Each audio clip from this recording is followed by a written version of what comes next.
तो अमेरिका की food and drug administration ने अपने लोगों को चेतावनी दी है कि उन्होंने भी अगर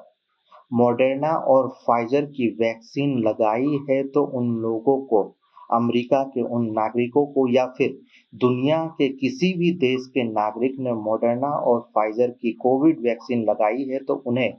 कार्डियक अरेस्ट का खतरा सबसे ज़्यादा है। दरअसल हाल ही में एक रिपोर्ट आई है जिसमें यूएस एफडीए की ओर से कहा गया है कि अगर कोविड के बाद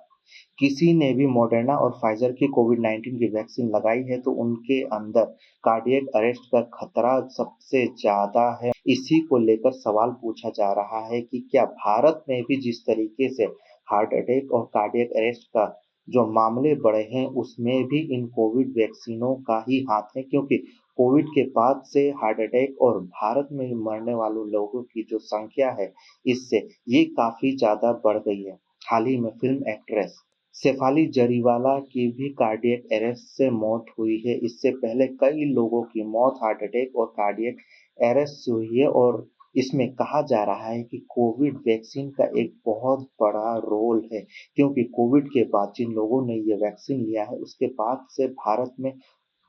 कार्डियक अरेस्ट और हार्ट अटैक से मरने वालों की संख्या अचानक से बढ़ गई है। वैसे आप कैसे देखते हैं मॉडर्ना और फाइजर के इन वैक्सीनों को लेकर अमेरिका की यूएस एफडीए ने जिस तरीके से चेतावनी दी है? हालाँकि इस साल के अप्रैल महीने में इन दोनों कंपनियों ने सार्वजनिक तौर पर माना था कि उन लोगों की वैक्सीन को जिन लोगों ने भी लगाया है उसमें कार्डियक अरेस्ट का खतरा ज़्यादा है।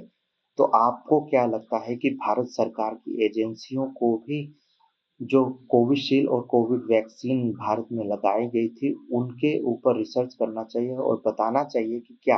भारत में जिस तरीके से हार्ट अटैक और कार्डियक अरेस्ट से जो लोग मर रहे हैं, उनके पीछे भी क्या कोविड-19 का वैक्सीन ज़िम्मेदार है या नहीं?